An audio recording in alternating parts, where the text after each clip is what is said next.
Hi, good morning, everybody. This is Deanna Ferguson coming to you again this morning. My YouTube handle is Miss Merritt. If you would like and subscribe to my YouTube channel, I would appreciate it.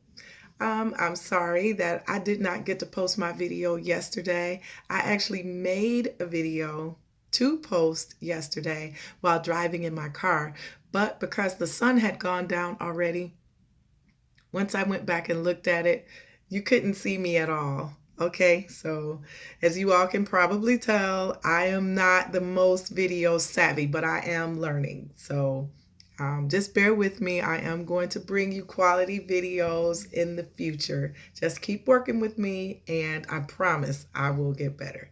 Because whenever I want to do something, one thing about me is I will master it. If it's something that I want to do, I'll learn it and I'll master it. So, anyway, let's get started. Let me tell you a little bit about the video I made last night. I was actually on my way to my friend's house. I told you all, I think yesterday, that I'm still in school. I know, 50 years old and still in school, but I am getting a master's degree in divinity. And I went to one of my friend's house who is going to be graduating with her degree in biblical studies here in the spring. And so she's working on something, and we just kind of study together. I guess that could be something that I could list that I'm grateful for, is having someone to encourage me in an area where a lot of people just don't understand. Have you ever had things that you know you needed to do, you had to do, you must accomplish, but because of the timing, maybe what it was, maybe based on who you are or who people think you are, they try to limit what you should be doing? Hey, you're too old to do that. Why do you want to do that now? When, first of all, there is just a great joy in learning. And that is the first thing that I am grateful for, that I still have the desire to learn. I love to read. You guys, honestly, I don't even have cable. I don't have cable, and I don't have a Fire Stick or any of that stuff. So for entertainment, when I want to watch TV, I have YouTube and I have Netflix. I watch Netflix and I go back and forth. I vacillate between Netflix and Hulu. So whenever I have my Netflix account, I use that. And then when, I don't know, there's nothing good on, or I've watched everything I want to watch, then I switch to Hulu. I cancel my Netflix and I watch Hulu. Yes, I'm also frugal in many ways, but that's because I have a lot of goals, and I'm trying to be responsible with my money as well. But anyway, getting back to what I was talking about, I digress. I love learning. I love learning new concepts. I love hearing what other people have to say and what they think. And when you're reading books, if you think about it in that manner, that's really what you're doing. I know some of us, we were traumatized from high school and college, and we just like, oh, I don't want to read anything else. Because most of the books that we read were textbooks. And honestly, many of us, when we were younger, we didn't have a mind to read books to actually just comprehend and understand, and to formulate our own opinions and become a part of the discussion on whatever the author was trying to convey. What we did is we grabbed the knowledge, we learned it, we memorized it for a test, to do an essay, to take a multiple choice test, and then a lot of it we forgot about it. I am guilty of that as well. I was one of those kids in school that was like, I'm never going to use this again. However, even as a child, I did read for leisure, because we had a television, but we had one. All the time I was growing up, we had one television, right? And it was either in our living room or in our parents' room. And so we watched whatever they watched. Now with that, we got to watch some good things, but, not like my kids who growing up, each had a TV, for a little while. But then, just like I don't have a television now, I don't think either one of my kids do, at least not with cable and all of that. So they're a lot like their father. They like to play video games, and they like to play video games with people around the world, so they do things like that. But as far as just, sitting in front of television for hours, no. And I have to admit, I think my kids are probably on social media less than I am. I know my daughter is on social media much less than I am. Um, and my son, like I said, he's a gamer. He likes to play video games, and actually, so does my daughter.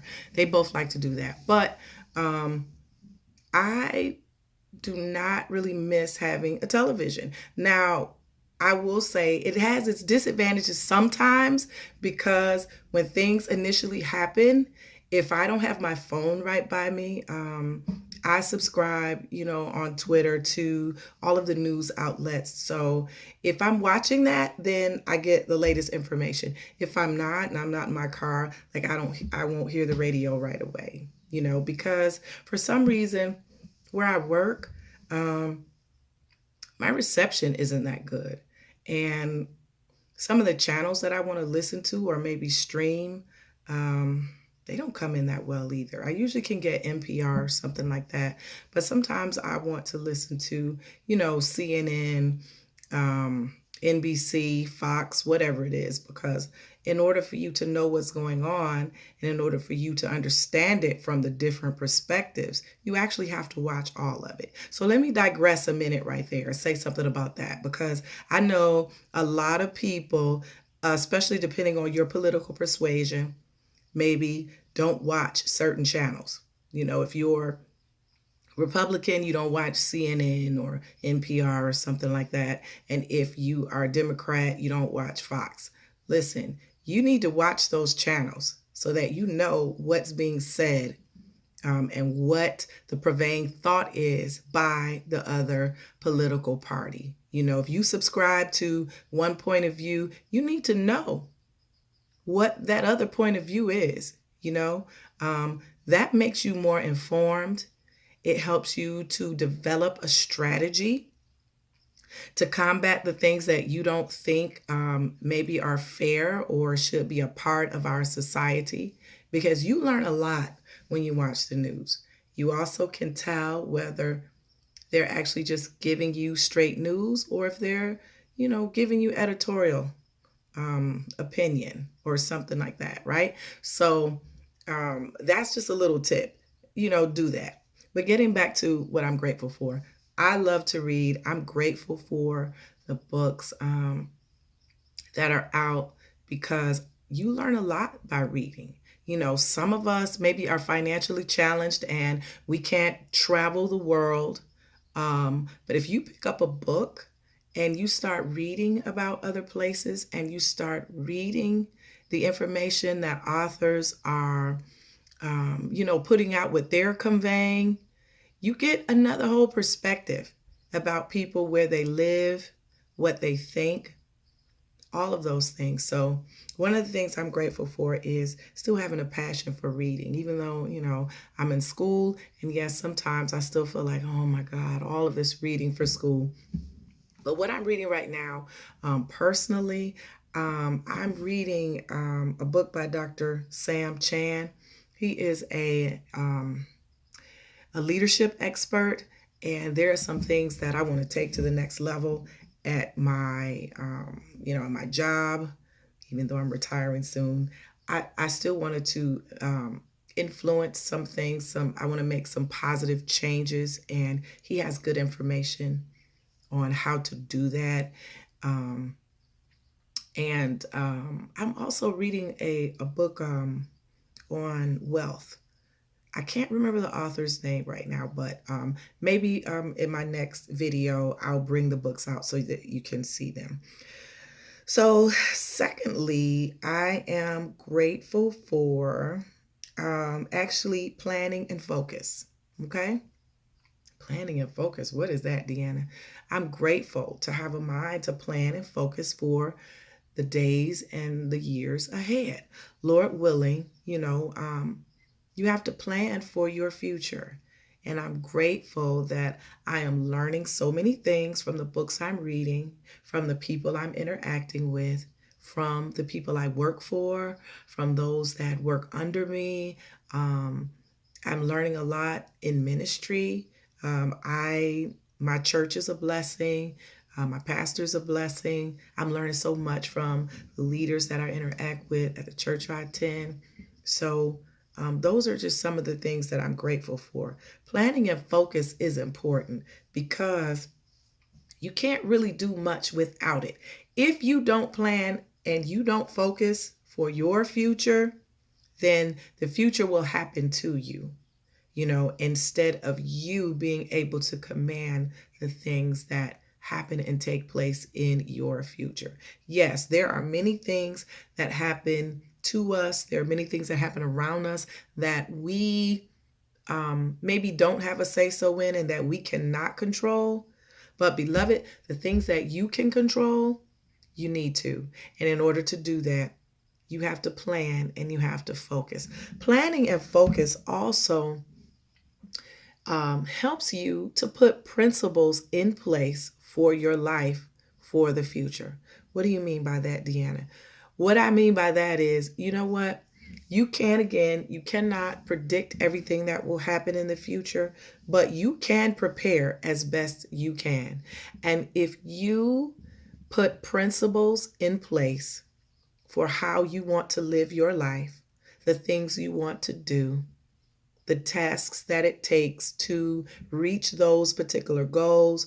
When you encounter problems, setbacks, um, situations, then you will already have a workflow for how to bring about solution. Planning and focus, when you plan for your life, when you map out your life, when you focus on those things, you actually become a solution to many problems. Listen, you are in the earth for such a time as this, and God has actually made you a solution. But in order to be credible, to enact that solution, you have to plan and you have to stay focused on your goals, on your dreams, on your purpose, what you were placed in the earth to do, right? And if you don't know what that is, when you start planning and focusing because you have dreams and goals, God will start revealing to you what your purpose is. Because if you don't plan for the future will happen whether you are ready or not. So that's my second thing. And then my third thing kind of, segues into that. I am grateful for building a future and for the things that I planned in 2018 that went well and that will set me up for things that I want to do in 2019. Everything didn't go the way I planned, but you know what? Again, when you have principles in place that help you to overcome obstacles, that help you to overcome disappointment, that help you to overcome, mistakes and mishaps, or even something that you feel you failed in. When you focus, you can get up from a failure. You can look honestly at a mishap or a miscalculation, fix it, and get back on the right road towards your future. Listen, every day that we're alive is a day that we have to fight for the future. And you'll hear me say that a lot because I really believe in that. And even at my age, I always say that, at 50 years old, I thank God that I'm alive. I have my health, I have my strength, and that I still have a decided outlook.